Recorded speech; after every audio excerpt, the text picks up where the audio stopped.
Hi, Dr. Diane here. Did you watch my video on attachment styles? If you think that you're the anxious-avoidant type, or if your partner is an avoidant type, this video is a must-watch.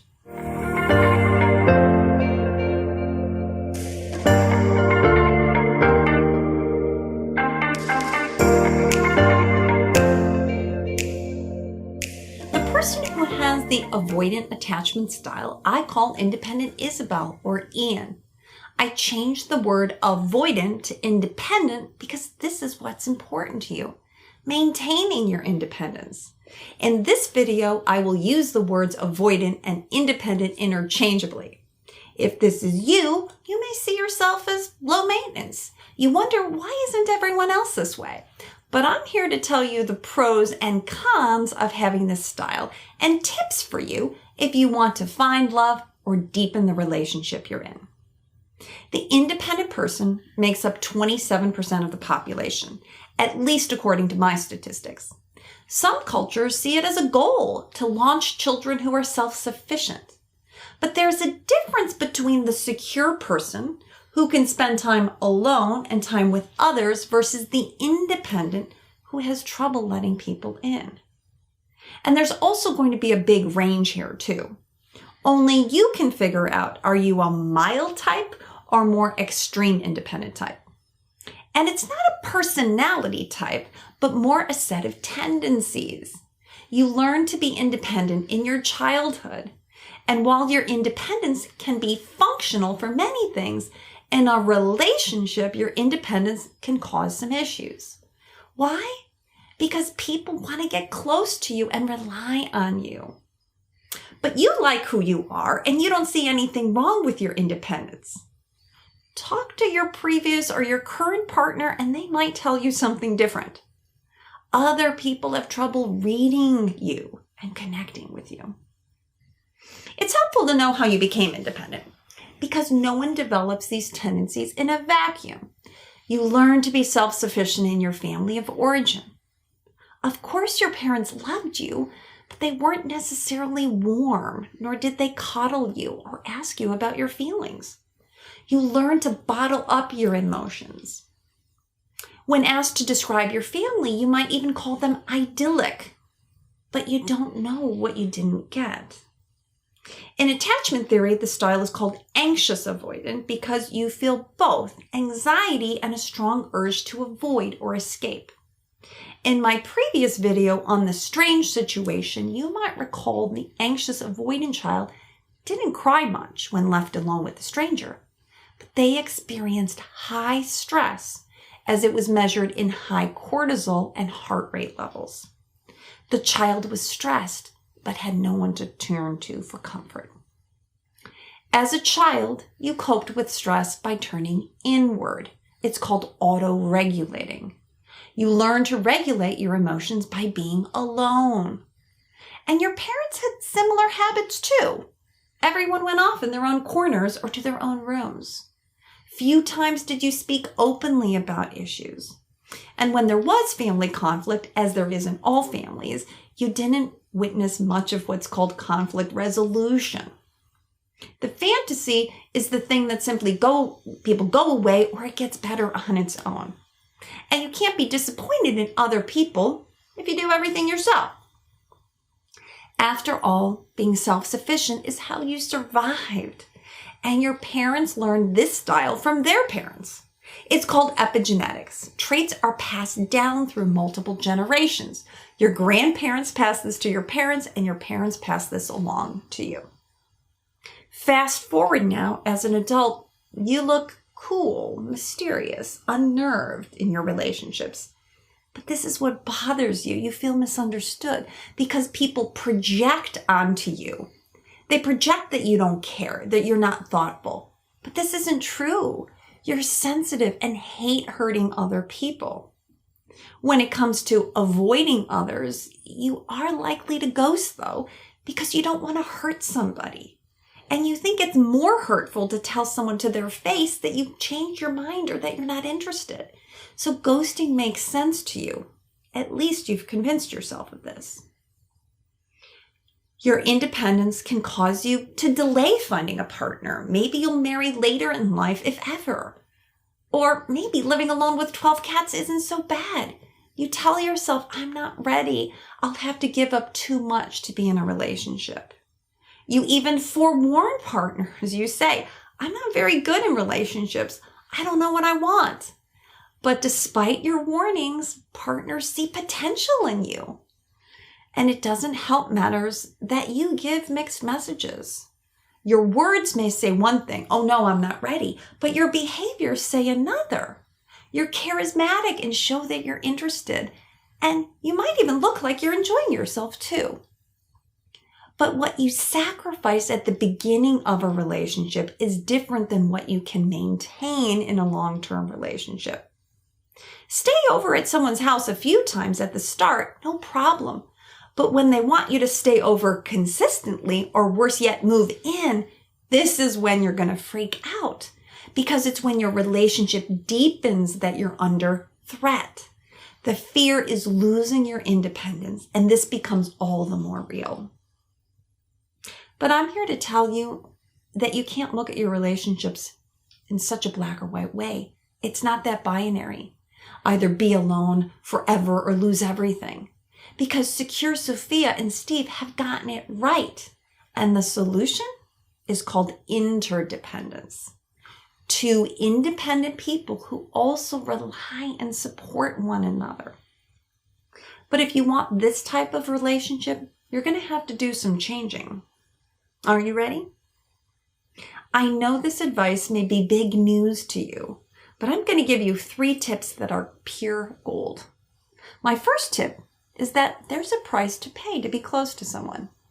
The price to pay is being consistent and showing up.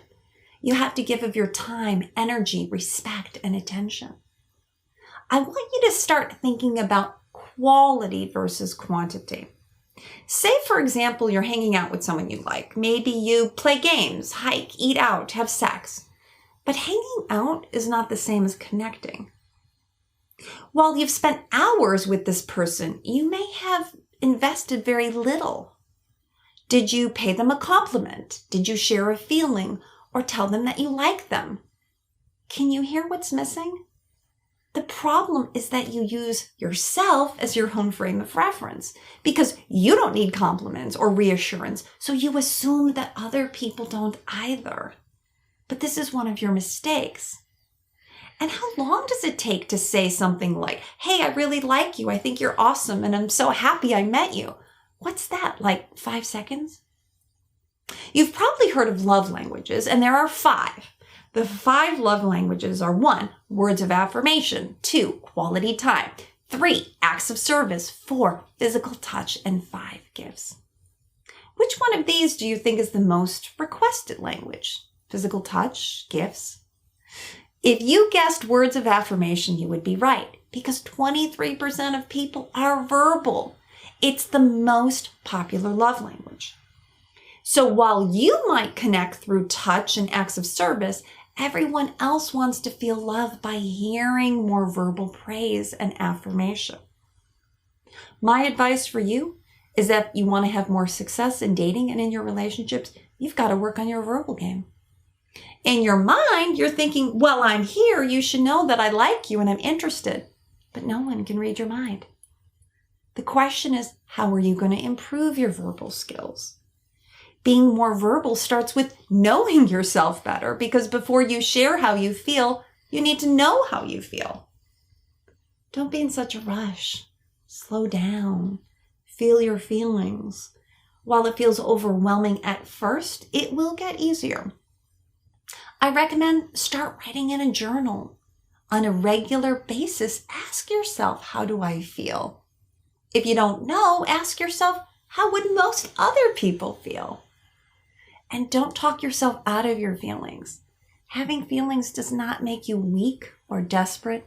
It simply makes you human. My second tip is to then share how you feel, because you will only get credit if you share it. And while it feels incredibly scary, ask yourself, what's the worst case scenario? Because the worst case scenario is more likely that people will leave you because you don't share enough versus you share too much. My third tip is being real with yourself about how much alone time do you really need. If you ever plan to start a family or be with a partner, the better long-term strategy is to learn to calm down with someone else. Instead of auto-regulating, it's called co-regulating. What if you didn't have to escape, but could relax into your relationship? And if you really do need some time alone, why not ask for it? Be direct. Instead of acting out or being angry with your partner for crowding you, say something like, hey, I need 2 hours alone. Then use those 2 hours wisely and be available again. If you can do these 3 things, show up consistently, identify your feelings, and share your feelings, I promise you things will change for the better. And here's the paradox. You have this deep-seated fear that people will become dependent on you and want more from you. That people are insatiable, so you should not reinforce their dependence on you. But what you realize is that by me being more available, the opposite happens. Partners will need less from you instead of more because now they feel satisfied with the time that you do spend together and they know what you're thinking and feeling. They don't have to spend time trying to pry it out of you or pick a fight just to get you to share how you feel about them or that you love them. Why not share it more freely? And the bonus, are you ready? If you can be this more available person, you're going to like yourself more too. Because no longer do you have to worry that you're going to hurt other people or worry that you're in trouble. Finally, you can relax into your relationships and feel understood. And it all boils down to improving your communication skills, getting out of your comfort zone, and sharing your process. Go ahead and admit it. Say something to your partner like, as you may have guessed, I'm not very good at having hard conversations, but bear with me. Or try something like, I'm trying to open up more, but you know this makes me really uncomfortable. And I'll tell you what, your partner is going to be so much happier with you, especially when compared to your old self, which was defensive and shut down. Remember, they've been waiting to hear from you for weeks, months, maybe years to get to know how you feel. And don't assume just because you're opening up that this is enough. Let your partner be the judge. Ask them, am I giving you enough? Do I make you feel secure?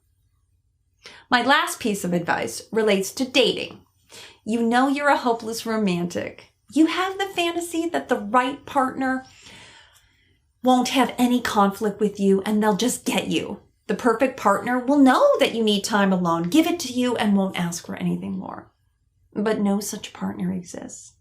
And it's really not about the other person. It's more about you and your habits and tendencies. You tell yourself that maybe there's a better person one swipe away, but this isn't necessarily true because you're avoiding intimacy by thinking this. You look for what is wrong in other people versus what is right. But these are your walls, and these same walls are going to keep good partners out and keep you from receiving and giving real love. So Isabelle and Ian, you deserve love. But before you can find it, think about up-leveling your communication skills. Change your mindset about what a perfect partner is and keep showing up. If you're not sure if you're this type, take my quiz on my site, backtolove.com. And if you found this video helpful, please leave me a comment below and don't forget to subscribe to my channel.